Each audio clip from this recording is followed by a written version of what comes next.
This is what you should do if you choose the Write a Letter project.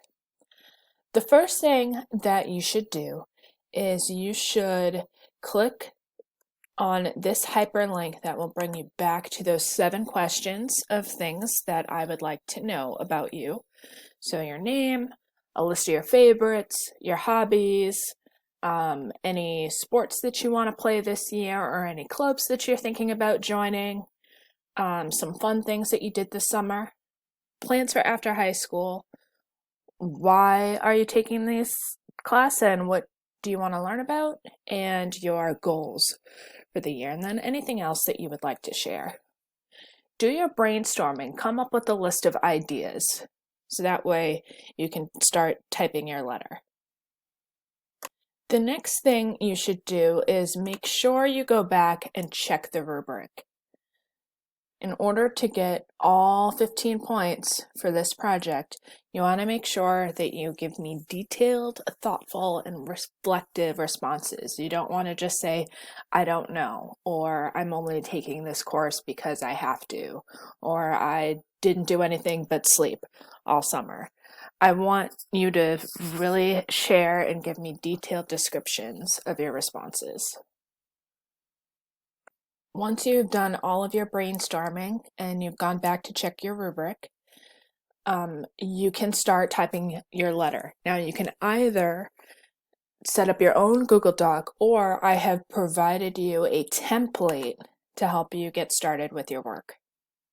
So if you click on that hyperlink, it'll pull up this template. Now, when you first pull up the doc, you're not going to be able to edit it right away. And you might notice this Request Edit Access button up here.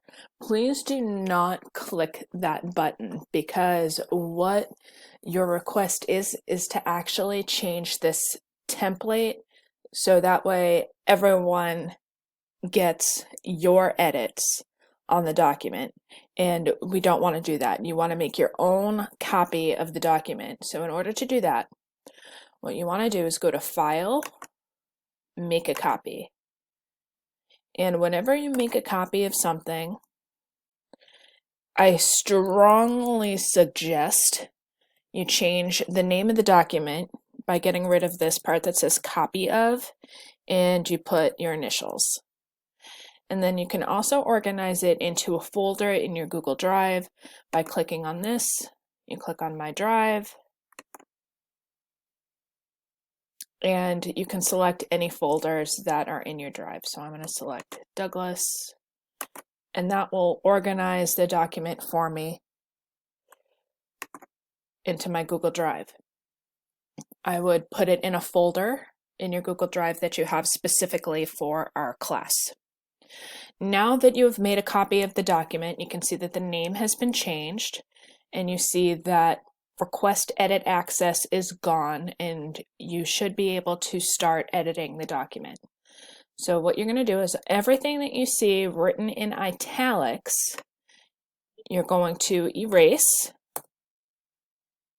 and type in your own information.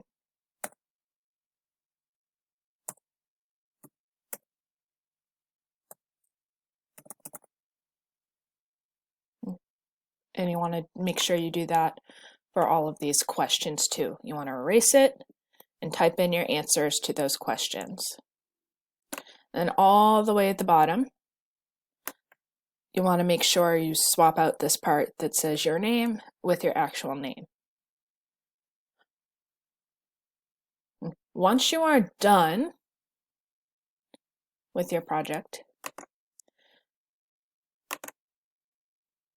go back to the project slide deck and look at the video for how to submit assignments into Google Classroom. Please do not share that document with me, as it will get lost in my email, and then later on I will tell you, where's your project? But if you submit it into Google Classroom, I will know that you have turned it in. And then there's a video here refreshing how to do that for those of you that don't know how or have spent a long time not doing anything on Google Classroom and maybe need a reminder of how to do that. If you have any questions, please don't hesitate to leave me a private comment on Google Classroom or send me an email.